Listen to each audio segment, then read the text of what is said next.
নমস্কার, good morning, শুভ সকাল। আশা করি সকলেই খুব ভালো আছেন। আমিও বেশ ভালো আছি। এখন সকাল বাজে 8টা, আর তার আগে সমস্ত কাজ কমপ্লিট হয়ে গেছে। দেখুন, সমস্ত কাজ কমপ্লিট হয়ে গেছে, কিন্তু এখানে জামা কাপড়গুলো এখনও গোছানো হয়নি। এটা দুপুরের খাওয়া দাওয়ার পর যখন বসে থাকবো তখন জামা কাপড়গুলো গুছিয়ে নেব। আর বলি, এই ব্লগ জগৎ আমার প্রথম। আজকে আমি প্রথম আপনাদের ব্লগ ভিডিও দিচ্ছি। তো এখানে সকালবেলায় সমস্ত কাজ কমপ্লিট করার পর চা বানিয়ে নিয়েছি, লাল চা, চিনি ছাড়া। গ্যাসটা বন্ধ করে চা পাতাটা দিয়ে বন্ধ করে দিলাম।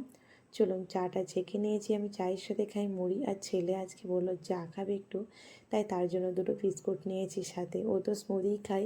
চাটা খেয়ে ওপরে চলে এসেছি। দেখুন, 1-2 দিন ধরে বৃষ্টি হচ্ছে আর ছাদটা পুরো ভেজা।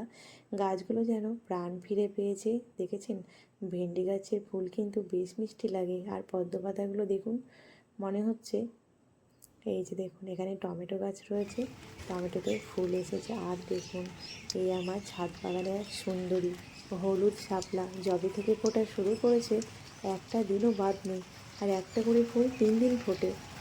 দেখুন, এখানেও রয়েছে ঘাস ফুল। এই যে ঘাস ফুল রয়েছে, পাশে যদিও পর্তুলিকাও রয়েছে। ওই যে দূরে দেখুন পর্তুলিকা। যাই হোক, চতুর্দিক দেখুন একদম সবুজে ঘেরা। আর এই যে কয়েন প্ল্যান্টগুলোতে দেখুন জল পেয়েও বিন্দু বিন্দু জল জমে আছে, অসম্ভব ভালো লাগছে, তাই না বলুন? ভেন্ডি ফুলটা কি মিষ্টি লাগছে দেখুন। আর এই যে অরেঞ্জ কালারের মানে জবা, এটা আমাকে বনশ্রী ভাই দিয়েছিল। ওদের বাড়িতে যেহেতু নার্সারি রয়েছে, এত ভালো ফুল। আর এটা নাগজবাটা আমার বন্ধুর বাড়ির। নিজে চলে এসেছি 3খানা ভেন্ডি উঠিয়ে নিয়ে। আর এখানে সকাল সকাল দুপুরের জন্য জলের মধ্যে চালটা ধুয়ে দিচ্ছি। আর এই যে কালকে একটু ভাত রয়েছে, আজকে না ভাত ভাজা বানাবো। আচ্ছা, আপনারা খান। সকাল সকাল এইসব রেডি করে নিয়ে আমি বাজারে চলে গেছিলাম, বাজারটাও করে নিয়ে চলে এসেছি, যেহেতু আমাকে নিজেকেই সব কিছু করতে হয়। তারপর সকালে জল খাবারের জন্য এখন বানিয়ে নিচ্ছি সেই ভাত ভাজাটা।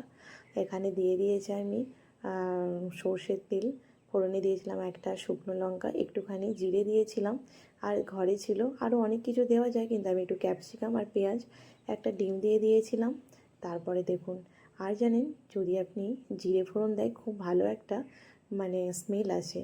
আর এখানে অবশেষে দিয়ে দিলাম একটুখানি লেবু, বেশ ভালো লাগবে খেতে। চলুন, এটা আগেই বন্ধ করে দিয়েছি। এই যে ছেলেকে সাথে একটু আম কেটেও দিয়েছি, আর আমিও নিয়েছি।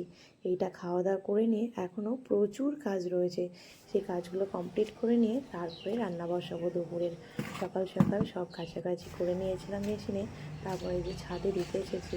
খুব যে রোদ্দুর আছে সেটা নয়, তবে বড্ড গরম। চলুন, জামা কাপড় দেওয়া হয়ে গেছে, এবার নিচে যাই। এবার একটুখানি বসে তারপর দুপুরে রান্না শুরু করব। এখনকার মতো টাটা।